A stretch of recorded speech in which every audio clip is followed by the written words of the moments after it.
اعوذ باللہ من الشیطان اللعین الرجیم بسم اللہ الرحمن الرحیم. ناظرین گرامی السلام علیکم ورحمۃ اللہ وبرکاتہ. استقبال ہے آپ کا چینل ون کے پروگرام ایک کوشش میں، جہاں ہم چھوٹی سی کوشش کر رہے ہیں معاشرے کو اپنے ہر ایپیسوڈ کے ساتھ تھوڑا سا بہتری کے لیے تبدیل کرنے کی. اس پروگرام میں نہ تو کوئی ہوسٹ ہوتا ہے نہ کوئی اسپیکر ہوتا ہے، بلکہ دو دوست یا دو رشتہ دار ہوتے ہیں جو آپس میں کوئی عام سی گفتگو کر رہے ہوتے ہیں، اور اس عام سی گفتگو میں کوئی خاص پیغام پوشیدہ ہوتا ہے. آج آئیے دیکھتے ہیں کہ علیشہ اور اس کی باجی یعنی اس کی اپی، اس کی بڑی بہن کیا گفتگو کر رہی ہیں، اور اس میں ہمارے اور آپ کے لیے کیا پیغام پوشیدہ ہے. السلام علیکم باجی، کیسی ہو؟ وعلیکم السلام علیشہ، کیسی ہو تم؟ میں بالکل بھی ٹھیک نہیں ہوں. امی نے اتنا پریشان کر کے رکھا ہوا ہے مجھے کہ میں بس بھاگ آئی ہوں ابھی آپ کے پاس. آج پھر امی سے ناراض ہو گئی تم؟ روز کا وہی حساب ہے، جب دیکھو وہ بھائی کی طرف داری کرتی رہتی ہیں، میرا حساب، میرے حق کی بات کبھی کرتی ہی نہیں ہے وہ. یا اللہ، آج کیا مسئلہ ہو گیا؟ پھر تم ناراض ہو گئی؟ یہ بھائی بہنوں کا جھگڑا تمہارا ختم نہیں ہوگا ہمیں لگ رہا ہے. تو ہم کیا کریں؟ آپ بتائیے. جب دیکھو کوئی نہ کسی بات پہ ہمارا جھگڑا ہو جاتا ہے، وہ تو چلیے ٹھیک ہے، ہر جگہ ہوتا ہے، لیکن امی کبھی تو میرے حق کی بات کیا کریں. جب دیکھو وہی ایک جملہ کہ وہ بھائی ہے تمہارا، وہ مرد ہے، تم اس کی برابری کیوں کرتی ہو، تم اس کی برابری نہیں کر سکتی ہو. امی تو امی ہے، اللہ میاں نے بھی یہی مسلط کر رکھا ہے. مرد جو ہے اس کو افضل بنا دیا ہے، عورت کو جو ہے وہ حقیر بنا دیا ہے. اچھا، تو تمہیں یہ لگتا ہے کہ مطلب یہ اللہ کی طرف سے نعوذ باللہ کہ ظلم ہے کہ اللہ نے مطلب مردوں کو بڑا سپیریئر بنا دیا، عورتوں کو بڑا حقیر، بڑا کمتر بتا دیا ہے؟ تو یہ ضرور تم اسکول کالج میں اپنے دوستوں سے سن کر آئی ہو یہ بات. اسکول کالج اپنی جگہ ہے، ہماری اپنی بھی تو عقل ہے، ہمیں دکھتا ہے نا دنیا میں یہی ہوتا ہے، اور یہی ہم قرآن میں بھی دیکھتے ہیں، یہی ہم جو ہے وہ حقیقتاً بھی دیکھتے ہیں کہ اللہ نے آدمی کو سب سے پہلے خلق کیا، اس کے لیے پوری کائنات کو بنایا، اس کے لیے جناب حوا کو بنایا، یعنی آدمی ہی سب سے امپورٹنٹ ہے. ارے نہیں علیشہ، ہرگز نہیں، ایسا بالکل نہیں ہے. آج تمہیں غصہ ہے نا، تو تم جو دل میں آ رہا ہے کہے جا رہی ہو. خداوند عالم پر توبہ کرو کہ تم اس قدر بہتان لگا رہی ہو. تو مطلب اللہ یہ ظلم کرے گا کہ مرد کو بڑا افضل بنا دیا، عورتوں کو کمتر بنا دیا، اور تم نے یہ سب باتیں، مثالیں بھی اس طرح سے جوڑ دی ہیں کہ ہاں مطلب مرد بہت افضل ہے. اچھا یہ بتاؤ کہ خداوند عالم کی طرف سے جو خلق کیا گیا مرد اور عورت کو، یہ تم نے کہاں پڑھ لیا اور کہاں سے جان لیا کہ وہ افضل ہے، یہ کمتر ہے؟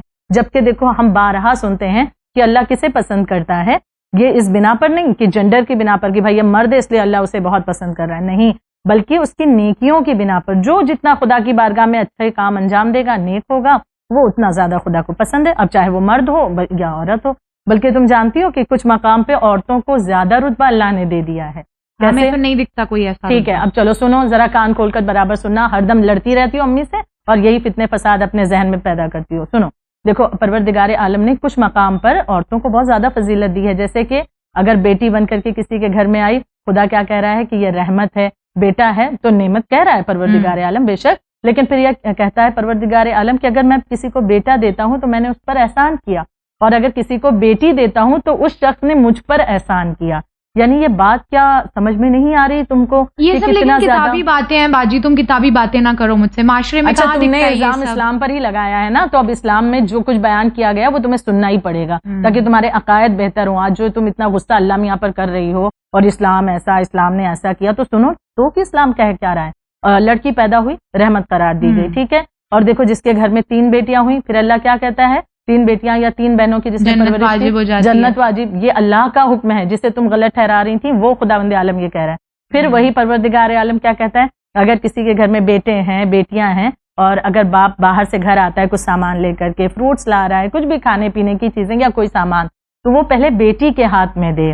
تم نے نوٹس نہیں کیا کہ ابو جب بھی گھر آتے تھے تو یا تو کبھی تمہارے ہاتھ میں کوئی سامان دیتے تھے یا کبھی ہمیں دیا کرتے تھے، اور بعد میں بیچارے بھائی کا نمبر آتا تھا. اسی لیے ہمارے ساتھ یہ سب ہوتا ہے، کیونکہ ابو دن بھر گھر پہ رہتے نہیں ہیں، تو امی جو ہیں وہ یہی سب کرتی ہیں. ابو آتے ہیں تب ہم کو لگتا ہے ہم تھوڑے اہم ہیں. لیکن اسلام میں یہ چیزیں موجود ہیں، ٹھیک ہے. اچھا، امی کے ساتھ تمہارا کس بنا پر جھگڑا ہوا یہ تو ہمیں اس وقت پوری بات نہیں معلوم، ایک طرفہ بات تم اپنی بتا رہی ہو، اب امی بھی بتائیں گی کہ کیا بات ہے، تو لہٰذا وہ تو بات ایک طرف ہے. لیکن اگر تمہارے ذہن میں ہمیں یہ لگ رہا ہے کہ یہ ڈاؤٹ بہت سارے ہیں کہ اسلام میں عورتوں کو بہت دبایا جاتا ہے، بہت کمتر ہے سمجھا جاتا ہے، جبکہ دیکھو خاتون کا کتنا بڑا مقام اللہ نے رکھا کہ اگر وہ ماں بن جاتی ہے تو اللہ اس کے قدموں تلے جنت رکھتا ہے. ابو کو دیکھتی نہیں، دادی جب بیٹھتی ہیں تو ابو کیسے آ کر دادی کے پیروں کے پاس بیٹھتے تھے. ہم لوگ کہتے تھے کہ ابا صوفہ پر تو جگہ ہے نا، آپ ادھر بیٹھ جائیے، تو کہتے تھے نہیں اس جگہ پر تو میری جنت ہے، مسکرا کر کہتے تھے. اور ابھی پرسوں ابو نے ہم دونوں کو سمجھایا تھا کہ اپنی امی کے ساتھ تم لوگ بھی ایسے ہی رہو کہ ماں کے قدموں تلے جنت ہے. یعنی سوچو کہ اللہ نے کتنا بلند مقام خاتون کا رکھا ہے کہ اتنے زیادہ جو بھی رشتے دیے اس کے ذریعے مقام و منزلت تو اللہ بلند کر رہا ہے. تو تم کیسے کہہ سکتی ہو کہ اسلام جو ہے وہ عورتوں کو بہت حقیر مانتا ہے؟ باجی یہ سب جو تم مقام اور منزلت کی باتیں کر رہی ہو نا، یہ سب ہمیں کتابی باتیں لگتی ہیں، خالی قرآن میں اور حدیث کی کتابوں میں ہیں، ہماری سوسائٹی میں نہیں نظر آتی ہیں. بیٹیوں کو کوئی رحمت اور ان کی وجہ سے مجھ پہ جنت واجب ہو گئی، یہ سب سمجھ کے نہیں رکھا جاتا، بیٹوں ہی کو سر پہ چڑھایا جاتا ہے. اور جب ہمارے دوست ہم سے کہتے ہیں نا کہ اسلام تو عورتوں کو دباتا ہے، انہیں حقوق نہیں دیتا ہے، تو ہم ان کو کوئی جواب بھی نہیں دے پاتے. کیوں تمہارے پاس جواب موجود نہیں ہے؟ اتنے حقوق عورتوں کو ملے ہیں، کیا تم اس کے بارے میں نہیں جانتی ہو؟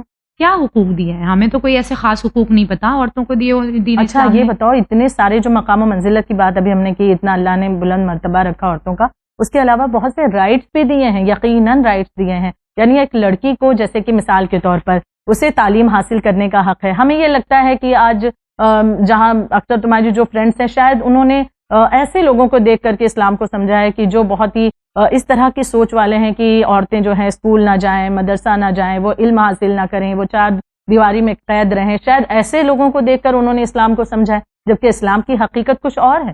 اسلام تو عورتوں کو حق دیتا ہے علم حاصل کرنے کا، وہ تعلیم کے لیے باہر جا سکتی ہے. اسلام اسے حق دیتا ہے کاروباری ہونے کا، اسے جاب کرنے کا. کتنی بڑی مثال ہمارے رسول اللہ کی بیوی کی ہے کہ جناب خدیجۃ الکبریٰ ام المومنین کی آپ بہترین ایک بزنس وومن تھیں اور ایک سکسیسفل بزنس وومن تھیں. تو اگر اس چیز کی جو ہے مذمت اسلام میں کی جاتی تو یہ مثال کیسے ہمارے پاس ہوتی؟ پھر دوسری بات یہ دیکھو کہ نہ صرف یہ کہ ہمیں تعلیم کا حق اللہ نے دیا ہے، بلکہ باپ کی پراپرٹی میں بھی لڑکی کا حق بنتا ہے. یہ دین اسلام کہہ رہا ہے. یعنی کہ یہ بات صرف یہ نہیں کہ ہاں سنتی عمل یا کچھ ایسا نہیں، بلکہ وہ پراپرٹی میں حق رکھتی ہے باپ کی. اور اگر وہ کسی کی زندگی میں شامل ہوتی ہے، بیوی بن کر آتی ہے، تو اس بیوی کا بھی شوہر کی پراپرٹی میں حق ہے. یعنی وراثت میں وہ باپ کی طرف سے بھی پاتی ہے مال و دولت، پراپرٹی وغیرہ، اور شوہر کی بھی وراثت میں اس کا حق اللہ نے حق رکھا ہے. اور پھر یہ کتنی خوبصورت بات ہے کہ دیکھو جب نکاح ہوتا ہے تو اسے شریک حیات کا جو انتخاب ہے اس کا حق اسے دیا جاتا ہے. جب تک لڑکی ہاں نہ کہے نکاح کا معاملہ آگے بڑھ نہیں سکتا ہے. نہ صرف یہ بلکہ مہر کا حق. کیا لڑکے کو تم نے دیکھا ہے کہ اسے جہیز کا حق ہے اللہ نے دیا؟ نہیں، بالکل نہیں، بلکہ لڑکی کو مہر کا حق دیا گیا ہے. تو یہ تمام رائٹس اللہ اسے دے رہا ہے، یہ حقوق اسے دے رہا ہے. ابھی جب فری ہو جاؤ گی نا، فارغ ہو جاؤ گی، تو ایک مرتبہ قرآن مجید کھولنا اور سورہ نساء کھولنا جو کہ قرآن مجید کا چوتھا ہی سورہ ہے، اور اس کی تلاوت کرنا ترجمے کے ساتھ. اس میں پڑھو کہ کس طرح سے حقوق کو بیان کیا گیا عورتوں کے، کتنے بہترین خوبصورتی کے ساتھ. شاید ہی کسی اور لوگوں کے درمیان اتنے حق عورتوں کو دیے گئے ہیں جو دین اسلام نے عورتوں کو دیے ہیں. تو یہ بات بالکل غلط ہے. اگر کوئی تم پر یہ تنقید کر رہا ہے، کوئی تمہاری دوست یہ کہہ رہی ہے، تو تم ان کے سامنے یہ تمام باتیں پیش کر سکتی ہو کہ بھائی دین اسلام تو اتنے مقام و منزلت جہاں بلند کر رہا ہے، وہیں دوسری طرف وہ حق بھی دے رہا ہے. یعنی باتیں ہوائی نہیں ہیں، حق دیے گئے ہیں دین اسلام میں عورتوں کو. یعنی یہ بات تو آپ کی صحیح ہے اور مجھے بہت صحیح بھی لگ رہی ہے، کیونکہ برا ہم کو بھی لگتا ہے جب ہمارے فرینڈس کچھ ایسا کہتے ہیں لیکن ہم ان کو جواب نہیں دے پاتے ہیں. تو اب ہمارے پاس کچھ پوائنٹس آ گئے ہیں جواب دینے کے لیے.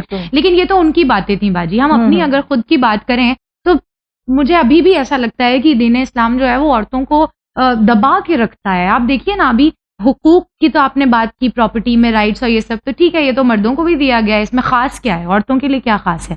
دوسری طرف ہم دیکھیں تو حجاب جو ہے وہ صرف عورتوں پہ واجب کیا گیا ہے. کیوں؟ مرد حسین نہیں ہوتے، مرد خوبصورت نہیں ہوتے، انہیں کیوں نہیں کہا گیا ہے کہ تم اپنا حسن چھپاؤ، تم بھی جو ہے وہ ردہ ڈال کے نکل؟ اتنی گرمی میں ہم کو اور آپ کو ہی اتنا یہ ابا اور کبا اور یہ سب پہن کے نکلنا پڑتا ہے. یہ حجاب صرف ہمارے اور آپ کے اوپر، عورتوں کے اوپر کیوں واجب کیا ہے اللہ نے؟ یہ بھی دیکھو لیک آف نالج ہے. کہتے ہیں نا قرآن پڑھا کرو، ذرا سا دینی معاملات میں بھی آگے بڑھو. جب ہم کہتے ہیں تو سنتی تو ہو نہیں ہے ایک بات تم ہماری، بس وہی موبائل میں لگی رہتی ہو. اب ذرا یہ سب چیزیں بھی پڑھا کرو کہ کیا باتیں دین اسلام ہمیں بتا رہا ہے. تم کہہ رہی ہو کہ حجاب کے بارے میں مردوں کو کچھ اختیار، وہی حجاب کا حکم ہی نہیں ہے. اب ذرا پڑھو قرآن مجید میں، جہاں پر آیت نمبر 31 میں عورتوں کے بارے میں حکم ہے، ان کے حجاب کے لیے ان کے پردے کا حکم دیا گیا ہے. آیت نمبر 31 میں سورہ نور کی، اس میں عورتوں کے حجاب کا حکم آیا ہے. اس سے پہلے آیت نمبر 30 میں خداوند عالم نے مردوں کے لیے حجاب کا حکم دیا ہے. کیا بات کر رہی ہو؟ ہمیں تو کوئی مرد حجاب میں نہیں دکھتا. کیوں تم چاہتی ہو مرد نقاب پہن کر کے گھومیں؟ وہی تب حجاب جانو گی. اب دیکھو اس میں طریقہ بتایا گیا. حجاب کے معنی کیا ہیں؟ بس حجاب کے معنی کیا کہ تم نے یہی سمجھیں کہ اگر صرف نقاب پہنا جائے، یہ تو عورت کی خوبصورتی، چونکہ اللہ نے عورت کو اس طرح سے بنایا ہے اس کی قد و قامت اس طرح سے ہے کہ اس کے لیے جلباب کا حکم ہے، اس کے لیے اس طرح سے حکم ہے کہ وہ اپنے آپ کو عبا قبا یا نقاب وغیرہ اس طرح سے پہنے، اپنے آپ کو اس طرح سے کور کرے، اس کی پروٹیکشن کے لیے، یہ بھی اس کی پروٹیکشن کے لیے۔ دیکھو اسلام ہمیں کہتا ہے کہ ہم گھر سے باہر جائیں، علم حاصل کریں، بہت سے کام ہمیں ہوتے ہیں زندگی کے، تو اگر یہ حجاب کا ہمارے پاس ایک پروٹیکشن نہ ہوتا تو زندگی بڑی مشکل ہو جاتی انسان کے لیے، خاتون کے لیے۔ اب ہم حجاب پہن کر کے کتنی بے فکری کے ساتھ آرام سے باہر جاتے ہیں، تعلیم حاصل کرتی ہو، کلاسز جاتی ہو، کمپیوٹر کلاس جاتی ہو، تو آرام سے سکون کے ساتھ اپنے گھر آتی ہو، کوئی مسئلہ نہیں آتا۔ وہی ابھی پرسوں تم کہہ رہی تھی کہ تمہاری فلاں دوست جو ہے اور وہ بے حجاب جو رہتی تھی، تو فلاں جو ہے لڑکے اس پر تنقید کر رہے تھے، لیکن تم پر کسی نے نہیں کہا، بلکہ تم نے فخر کر کے یہ کہا، تو کیا یہ حجاب نے تمہیں پروٹیکشن نہیں دیا؟ اور مرد کے لیے یقیناً، تو اب مرد کے لیے سنو کہ ان کے لیے بھی حجاب کا حکم جو ہے سورہ نور کی آیت نمبر 30 میں خداوند عالم دیتا ہے۔ خداوند عالم رسالت مآب سے مخاطب ہو کر فرماتا ہے کہ مردوں سے کہہ دو کہ وہ اپنی نگاہوں کو نیچے رکھیں اور اپنے جسم کو ڈھانک کر رکھیں، یعنی ان کے لیے بھی یہ جائز نہیں ہے کہ اپنے جسم کو کھلا رکھ کر کے گھومیں، جیسے شرٹ وغیرہ اتار کر کے اور فیشن میں یوں ہی گھوم لیا گیا، تو کیا ان کے لیے جائز ہو گیا؟ نہیں، بالکل اس کی منادی ہے، اور انہیں اپنی نگاہوں کو بھی نیچے رکھنا ہے، یہ حکم ان کے لیے بھی ہے، یعنی حجاب کا حکم مردوں کے لیے بھی ہے، خواتین کے لیے ہے، بس فرق یہ ہے چونکہ خواتین کی قد و قامت کے حساب سے، اس کی بناوٹ کے اعتبار سے، اور مرد کی بناوٹ میں فرق پایا جاتا ہے، اس لیے انداز حجاب کا الگ الگ ہے، لیکن حکم دونوں کے لیے ہے۔ لیکن ہم نے آج تک کسی مرد کو تو نہیں دیکھا کہ لوگ ڈانٹ رہے ہوں کہ تم نے نظروں کا حجاب کیوں نہیں کیا، مگر عورت نہ پہنے عبایا یا پھر نقاب تو اس کو تو ہر کوئی تنقید کرتا ہوا نظر آتا ہے۔ اچھا، انسان غلط ہو تو اس سے کیا اسلام غلط ہو جائے گا؟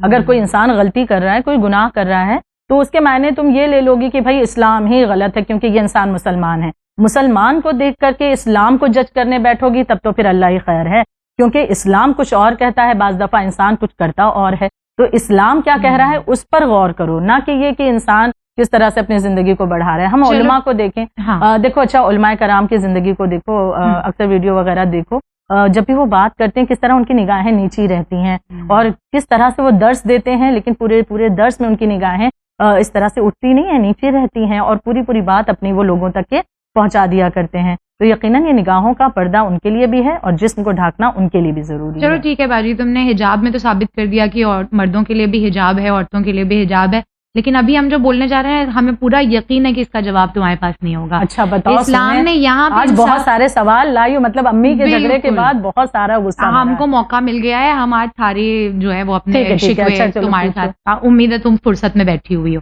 بہرحال تم مجھے یہ بتاؤ باجی کہ حجاب تو تم نے کہہ دیا کہ مردوں کو بھی جو ہے وہ اللہ نے کہا ہے کہ نظریں نیچی رکھو، لیکن ایک بات ہے جس میں عورتوں کے ساتھ سراسر اللہ نے ناانصافی کی ہے۔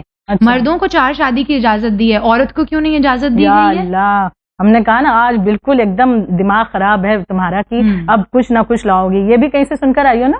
سن کے کیا آئی ہو، ہمیں پتہ ہی ہے یہ تو۔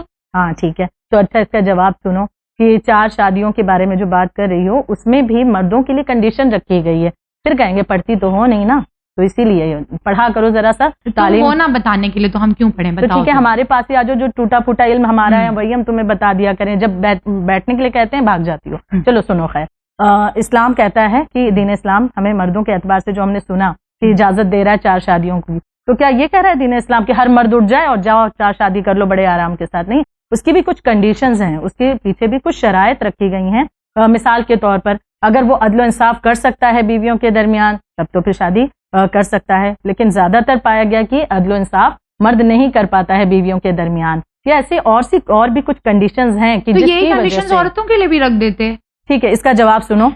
کل ہم نے پڑھا تھا کہ وہ علل الشرائع جو کتاب ہے اس میں صفحہ نمبر شاید 406 تھا، 406 پر، ہاں 406 پر ہی ایک حدیث موجود ہے امام رضا علیہ الصلوۃ والسلام کی، اور سوال بھی اس میں یہی تمہارے سوال کا جواب موجود ہے کہ مرد جو 4 شادیوں کا مطلب حق رکھتے ہیں، عورت کو کیوں اجازت اسلام نے 4 شادیوں کی نہیں دی ہے، یعنی کہ وہ ایک ساتھ 4 شوہر کیوں نہیں رکھ سکتی؟ 4 تو بڑی دور کی بات ہے، 2 کیوں نہیں رکھ سکتی؟ تو اب لہٰذا اس کے حوالے سے سنو کہ امام رضا علیہ السلام بیان فرماتے ہیں کہ مرد کو بے شک 4 شادیوں کا اختیار ہے، جائز ہے، اس کے لیے وہ کر سکتا ہے۔ عورت کے لیے ایک سے زائد شادی کرنا ایک ہی وقت میں مطلب وہ اس کے لیے حرام ہے۔ وجہ کیا ہے کہ اگر مرد 4 شادیاں کرتا ہے تو اس بیویوں سے جو بھی اولاد پیدا ہوگی وہ اس کی طرف منسوب ہوگی، وہ وہی اس کا باپ کہلائے گا نا، یقیناً کہ اس کی طرف اولاد منسوب ہے۔ لیکن اگر ایک عورت ایک سے زائد شادیاں کرتی ہے تو اس کے لیے بہت سے مسئلے آئیں گے. نسب کا مسئلہ آئے گا, شناخت بچوں کی مشکل ہو جائے گی, اولاد ہے کس کی, پہلے شوہر کی ہے, دوسرے والے کی, تیسرے کی, چوتھی کی کس کی ہے, شناخت مشکل ہو جائے گی. نسب کا مسئلہ اس کے ساتھ پیش آئے گا, میراث کا, پراپرٹی کیسے تقسیم کی جائے, پراپرٹی کا مسئلہ اس کے ساتھ آئے گا. یعنی بہت سے فتنے فساد اس کے ساتھ جڑ جائیں گے. اللہ عورت کو ان فساد سے, ان فتنوں سے بچانا چاہتا تھا, اس لیے اس کی زندگی کو اللہ نے آسان کیا. ایک شادی کا اس کے لیے حکم ہے. ہاں یہ بات اور ہے کہ اگر خدا نخواستہ کسی کا شوہر جو ہے وہ مر جاتا ہے یا طلاق ہو جاتی ہے, تب دین اسلام یہ نہیں کہتا کہ اب وہ دوسری شادی نہیں کر سکتی.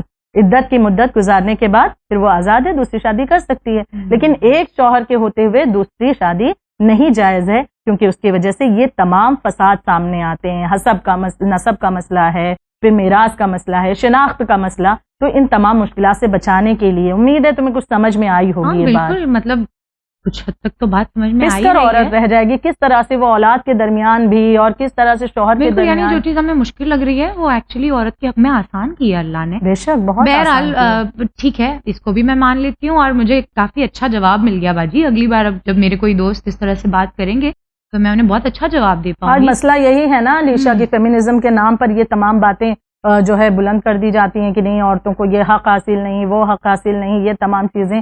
تو یقیناً دین اسلام کے پاس تو ہر مسئلے کا حل موجود ہے. جب ہم جانتے ہیں تو ہم یقیناً دوسروں کو بھی بتا سکتے ہیں نا. بات تو صحیح ہے باجی. اچھا آخر میں باجی مجھے یہ بتاؤ, یہ بات بھی میرے دوستوں نے میرے ذہن میں نہیں ڈالی ہے, بلکہ مجھے خود ہی ایسا ڈاؤٹ ہوتا ہے اور میرا دماغ اس طرف جاتا ہے کہ اللہ نے اتنے پیغمبر بھیجے, اور ہم لوگ بعض دفعہ اس کو ہنسی مذاق میں استعمال بھی کرتے ہیں کہ اللہ نے مردوں کے لیے 1,24,000 پیغمبر بھیجے کیونکہ مردوں کو اصلاح کی زیادہ ضرورت تھی.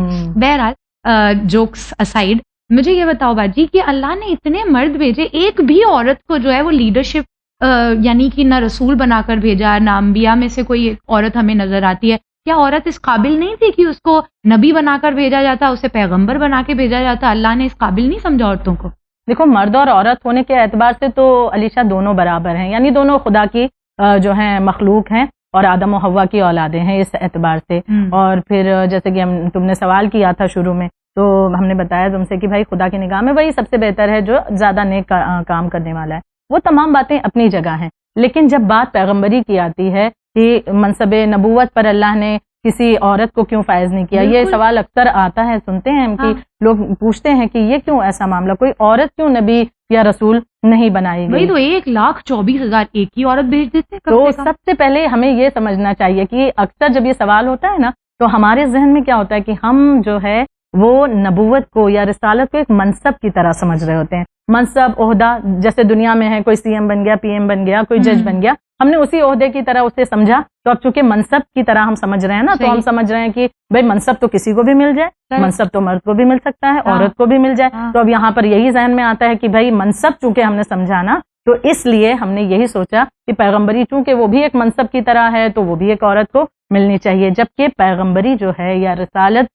کا کسی کو ملنا, منصب نبوت پر فائز ہونا, یہ ایک دنیاوی اس منصب عہدے کی طرح نہیں ہے, بلکہ ایک بہت بڑی ذمہ داری ہے. یہ بہت بڑی ذمہ داری ہے کہ دیکھو کتنی بڑی ذمہ داری. اس بات سے احساس کرو کہ جتنے انبیاء گزرے ہیں انہوں نے بہت زحمتیں اٹھائی ہیں, بہت مشکلات کا سامنا کرنا پڑا, نہ دن دیکھتے تھے نہ رات دیکھتے تھے, وہ ہدایت کے لیے لوگوں کی تبلیغ کے لیے چلے جایا کرتے تھے, اذیتیں انہیں دی جاتی تھیں, مارا پیٹا جاتا تھا, زدوکوب کیا جاتا تھا, کتنی زیادہ تکلیفوں کا سامنا وہ کرتے رہے. مردوں کے درمیان انہیں جانا ہے, لوگوں کو ہدایت کرنا ہے, یہ تمام چیزیں. اور وہ بھی کون سا دور؟ وہ دور کہ جب آج کی طرح نہ کوئی قانون تھا نہ کوئی عدالت تھی کہ اگر کوئی مشکل ہو, کوئی مارے پیٹے تو جا کر شکایت کی جا سکے, بلکہ بالکل ایسا قانون ہے کہ ساتھ خون معاف والا حساب کتاب ہے کہ یہاں اذیتیں دی جا رہی ہیں اور کوئی سنوائی بھی نہیں. ایسے دور میں سوچو جو عورت جسے پروردگار عالم, ایک روایت میں یہ بھی وارد ہوتا ہے عورت ایک پھول کی مانند ہے, تو جو جسے اتنی نزاکت کے ساتھ اللہ نے بنایا ہے اس کے اندر یقیناً اللہ نے پروردگار عالم نے اس سے بہت سے جو ہے فائدے, اس کی مقام و منزلت کو بلند کیا ہے. لیکن کیونکہ اس کی خلقت میں نزاکت ہے, یہ صلاحیت نبوت کی ذمہ داریاں جو ہے خداوند عالم صلاحیت کے اعتبار سے دیتا ہے, وہ صلاحیت عورت کے اندر نہیں تھی کہ جس طرح سے مرد کے اندر. یعنی مرد رات برات اٹھ کر کے ہدایت کے لیے جا سکتا ہے, مرد زد و کوب کیا جا رہا ہے, لیکن اس کے باوجود بھی مردوں کے درمیان ہے, وہ لوگوں کو اصلاح کے راستے پر لا رہا ہے, اسے مارا پیٹا جا رہا ہے, اذیتیں دی جا رہی, وہ امامت کر رہا ہے, وہ مسجد میں جا رہا ہے, لوگوں کو نماز کے لیے آمادہ کر رہا ہے. یہ تمام ذمہ داریاں اگر ایک خاتون کے ذمہ کر دی جاتی, بہت سے مسائل اس کی زندگی میں تھے, وہ کس طرح سے اسے انجام دیتی.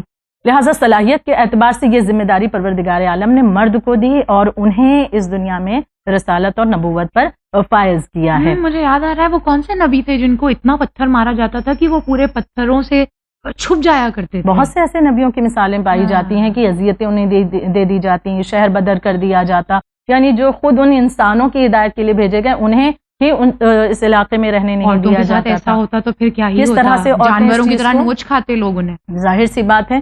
تو کیسے عورتیں ڈیل کرتی؟ خداوند عالم سورہ مزمل میں آیت نمبر 5 میں ارشاد فرماتا ہے کہ انا سنلقی علیک قولا ثقیلا, یعنی کہ رسول اللہ سے پروردگار عالم مخاطب ہے کہ ہم آپ پر ایک سخت بوجھ جو ہے ڈالنے والے ہیں. یعنی یہ رسالت کے ذریعے سے یہ سخت مرحلہ ہے جو کہ عورت کے لیے یہ مشکل ہوتا, اس لیے پروردگار عالم نے اس طرح سے یہ انداز رکھا. لیکن یہ بھی ساتھ ساتھ سنو علیشہ کہ عورت اگر فرنٹ سے لیڈ نہیں کر رہی ہے لیکن وہ ساتھ ساتھ رہی ہے, یعنی کہ یہ نہیں ہے کہ کہیں پر عورت کا کوئی رول نہیں ہے یا خداوند عالم نے عورت کو کوئی مقام نہیں دیا اور یوں ہی بس اس کی زندگی ہے, نہیں, بلکہ ہم دیکھتے ہیں کہ جیسے بہت سی مثالیں پائی جاتی ہیں, بہت سی مقدس خواتین ہیں, جناب مریم مقدسہ کہ ان کے حوالے سے ہم پاتے ہیں کہ کس طرح سے فرشتے جیسے نبیوں کے پاس آتے تھے ان کے پاس بھی آتے تھے, جنت کا کھانا نبیوں کے لیے آتا ہے تو ان کے لیے بھی آ رہا ہے. اس طرح سے بہت سی خواتین ہیں, مادر موسیٰ علیہ السلام انہیں مقدس مانا گیا, وہ ایک ریسپیکٹڈ وومن کی لسٹ میں وہ بھی آتی ہیں. بہت سی اور بھی خواتین جناب خدیجۃ الکبریٰ جن کے مقام و منزلت کو اللہ نے اتنا بلند کیا, جو کہ محسنہ اسلام کہلائی ہیں, کہ جناب خدیجہ کا مقام, اور پھر ہم جناب فاطمہ الزہرا سلام اللہ علیہا کو کیسے بھول سکتے ہیں کہ جو تمام عالمین کے عورتوں کی سردار قرار پائی ہیں, کہ وہ رہتی دنیا تک کے لیے اور تمام عالمین کی عورتوں کی وہ سردار ہیں. جناب زینب سلام اللہ جناب کلثوم, جناب سکینہ, مولا حسین کے ساتھ ساتھ رہی. 12 مسائل میں نہیں سنتے ہیں کہ امام حسین علیہ السلام کا مقصد ادھورا رہ جاتا اگر یہ خواتین کربلا نہ ہوتی. تو خواتین کا بہت امپورٹنٹ رول رہا ہے. بس ہم اس چیز کو سمجھیں کہ منصب کے اعتبار سے رسالت کا یا نبوت کا جو بھی منصب رہا, جو ذمہ داریاں ہیں, پروردگار عالم نے اسے صلاحیت کے اعتبار سے بانٹا, اور پھر آگے ان چیزوں کو لوگوں تک پہنچانے کے لیے ان خواتین کو بھی خداوند عالم نے ایک بہترین موقع دیا اور انہوں نے اس ذمہ داری کو بھی نبھایا. یعنی جو لوگ بھی اعتراض کرتے ہیں ان چیزوں پہ, وہ میری طرح کم علم ہوتے ہیں, انہیں چاہیے کہ وہ تھوڑا پڑھیں تو ان ساری باتوں کا انہیں جواب مل جائے گا. جس نے تم سے پوچھا ہوگا انہیں بھی ضرور سمجھانا. ہم نے تو تھوڑا بہت پڑھا تھا, وہی تمہیں سمجھا دیا. نہیں, مجھ سے کسی نے پوچھا نہیں تھا, مگر یہ کہ کیونکہ لوگوں کو پتا ہے کہ ہمیں اپنے علم کے لیے بھی یقیناً جاننا چاہیے. مطلب مجھے برا لگتا ہے اگر کوئی میرے سامنے اسلام کو برا کہتا ہے تو, لیکن کیونکہ مجھے خود بھی ان چیزوں کا جواب نہیں پتا تھا, اس لیے ہم نہیں دے پاتے تھے ان لوگوں کو. اسلام عورتوں کو کتنی محبت کی نگاہ سے دیکھتا ہے. اب امی سے جھگڑا نہ کرنا چاہتے. حقیقتاً دیکھا جائے تو دین اسلامی فیمنسٹ ہے, یہی اسی نے عورتوں کو حقوق دیا ہے. بہرحال باجی, امی کا معاملہ تو بہرحال وہ کب سارٹ آؤٹ ہوگا مجھے نہیں پتا, لیکن یہ کہ اسلام سے جو میری جو رنجشیں تھی وہ آپ نے آج دور کر دی. چلو باجی, پھر آؤں گی تم سے ملنے. آنا انشاءاللہ ضرور. پھر ابھی میں نکلتی ہوں. ٹھیک ہے, جاؤ, دیر بھی ہوگی کافی, جاؤ سنبھل کر جانا. خدا حافظ. خدا حافظ. ناظرین محترم, یہ فیمنزم کے اعتبار سے ہماری گفتگو جو علیشہ اور اس کی بڑی بہن کے درمیان ہو رہی تھی, جن میں ہم نے وہ یوں کہہ لیجئے کہ بچکانہ سوال جو معاشرے میں دین اسلام کی تصویر کو, امیج کو برباد کرنے کے لیے بہت زور و شوروں سے بیان کیے جاتے ہیں, ان پر کچھ بہترین دلائل کے ساتھ آپ لوگوں کو اچھے جواب دینے کی کوشش کی ہے. امید ہے کہ ان تمام جوابات سے جتنی سرخرو اور جتنی سیٹسفائیڈ اس وقت علیشہ تھی اپنی بڑی بہن سے, اتنے ہی سیٹسفائیڈ ہمارے ناظرین بھی ہوں گے. آپ سبھی کوشش کیجیے گا کہ ہمارے اس پیغام کو ان تمام لوگوں تک پہنچا سکیں جن کے ذہنوں میں یہ تمام سوالات, یہ تمام شک و شبہات دین اسلام کو لے کر ہیں. دوبارہ حاضر خدمت ہوں گے ایک کوشش میں, کوئی اور کوشش لے کر. بنے رہیے چینل ون کے ساتھ. ہمیں دیجیے اجازت. فی امان اللہ.